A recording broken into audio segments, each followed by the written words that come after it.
Kaku. Ito, it's just a myth.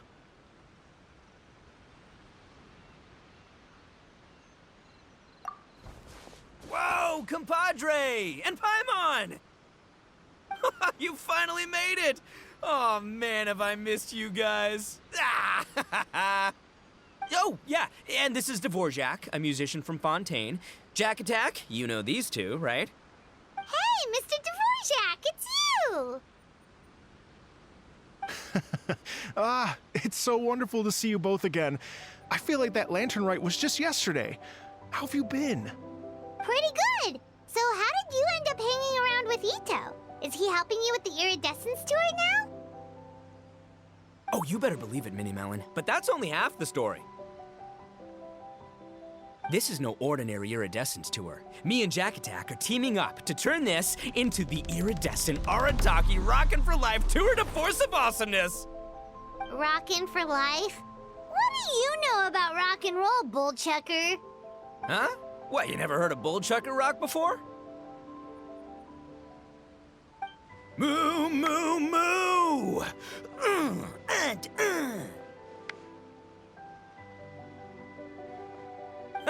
Don't try and understand it, Minnie Melon. It'll melt your mind. It's about letting loose. Come on, give us some lavender melon rock. Okay, speak for yourself, mister. Sounds like you're the one whose mind is melting.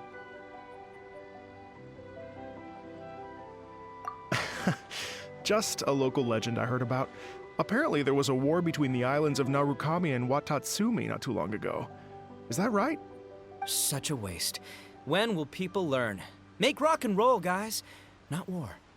A tragedy to be sure. Countless animals were affected by the fallout.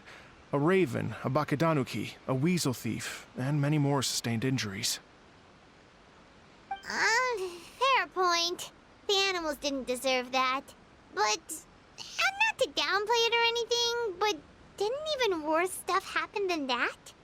In the eyes of a rocker, all living things are equally important.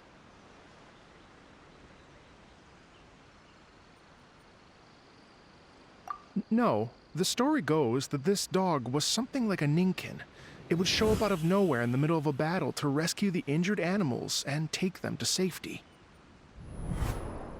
Rockin' and rollin' to the rescue! A king among canines! Woo! There'll always be a place for him in the Arataki gang. In Rito, I was actually there while the war was going on. It inspired me to write a song about it. I was even planning to host a music festival around the same theme, but unfortunately, I couldn't convince my investors. Oh, yeah. I heard all about that. They claimed they had to cancel their plans because of an accident at sea, but that was just a lame excuse. Yes, they weren't optimistic about the potential return on investment. Plus, I don't know, there seemed to be some other risks they were worried about. What kind of risks? Good question. Risks only apparent to people with Mora to throw around, I suppose. I agree. When people have too much Mora, they lose their rock and roll spirit. They do, huh? So what do you mean by rock and roll spirit anyway? You know, the spirit of, you rock up, rock out, roll the dice, and roll with the punches. And that sort of stuff. Huh. By that definition, aren't the investors the most rock and roll people in this scenario? Anyway, point is, those chumps are out, and Arataki Ito is in. I'm running the show from here on out. Oh, yeah, right! How are you gonna fill in for the investors? Do you even have any Mora? I have faith in Ito. He tells me that the Arataki gang is a small but well-known and influential organization in this area, and has even been known to rub shoulders with the local authorities. Isn't that right? Rub shoulders is putting it mildly. More like they're always locking horns. Hey, don't look down your nose at the Arataki gang. I got connections, all right? Even the Tri-Commission listens to what I have to say. Okay, Mr. Big Shot, whatever you say. You can doubt it all you want, Minnie Melon, but it's the truth. You know that guy in the Yashiro Commission? Well, he and I are officially bros. That's right. I'm talking about Toma, housekeeper extraordinaire. And there's the general from the Tenryo Commission, Kujo Tengu. I mean, sure, we're always ribbing each other, but it comes from a place of deep mutual respect. Mutual? Yeah, Paimon's not so sure about that.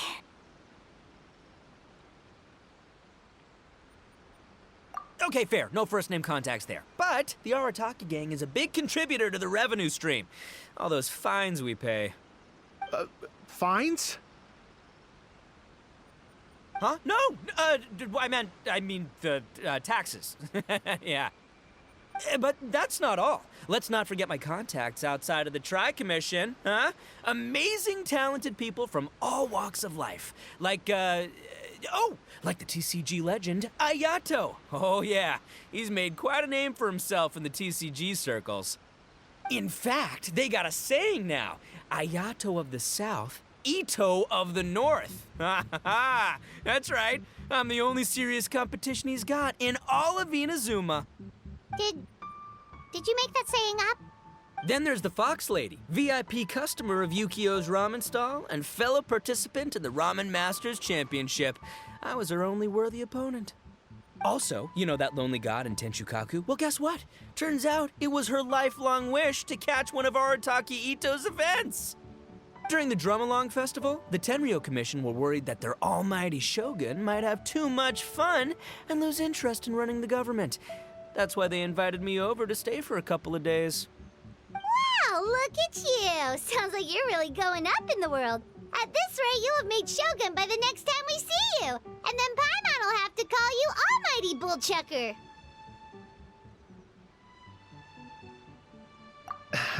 Well, I'll admit I heard a few exaggerations there myself, but regardless, Ito has helped me secure a venue for this event, and for that, I owe him my thanks.